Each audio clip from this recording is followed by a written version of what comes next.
Gata, 1, 2, 7, 7. Voce, haide voce. Haide.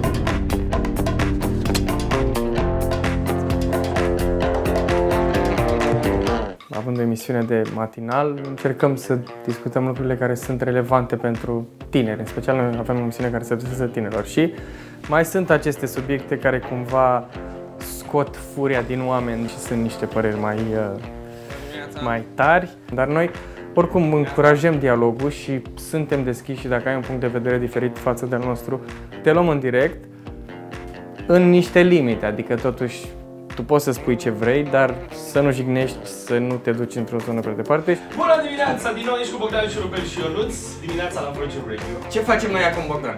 Chiar a fost un moment, vorbesc despre turul 2 prezidențial dintre Iliescu și Vadim.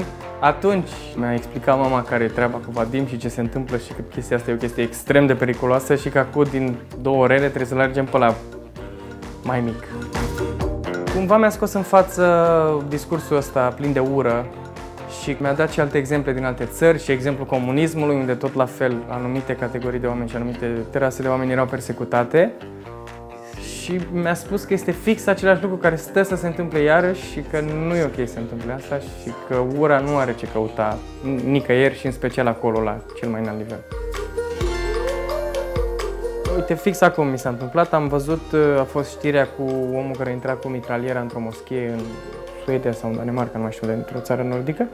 Și primele 5 comentarii și cele mai like-uite erau cu bravo, felicitări, uite, să vadă și ei cum e. Lucru care acolo am simțit nevoia să iau fiecare comentariu și să dau report pentru hate speech. Dacă am învățat ceva în ultimii ani, este și vina celor care stau și se uită și nu fac nimic. Și cumva asta e și o trăsătură a poporului nostru, care nu se întâmplă ție, da, cumva lasă că e la ei, acolo e în ograda al cuiva, dar uite că am văzut cu toții în ultima vreme că se întâmplă și la noi, ți se poate întâmpla și ție o chestie din asta și poate, dacă ți s-ar întâmpla ție, ai vrea ca cineva de lângă să ia atitudine și poate în aceeași măsură, dacă vezi că se întâmplă ceva greșit, ia și tu un pic de atitudine. Poți să iei atitudine verbală, poți, dacă vorbim de online, să raportezi comentariile de genul ăsta sau poți să te implici în discuție sau, nu știu, poate să te informezi. Ăsta ar fi primul pas, să te informezi și să înțelegi anumite lucruri care țin de sfera asta extremismului. Dacă o părere e prea extremă sau promovează ură, să-ți dai seama că ăsta e că nu e ok și acolo sunt niște interese sau acolo se spun chestii pentru a influența alte lucruri. Cred că cel mai ușor este să te informezi de pe internet. Deși, na, și acolo cu mare atenție, poate verifici la multe surse, poate te uiți dacă site-ul pe care ești e un site ok și nu e, că acum e și pericolul cu fake news. Nu știu, dacă vezi că 10 rezultate îți spun același lucru, poate poți să-ți dai seama că chestia e o informație corectă și e o sursă bună.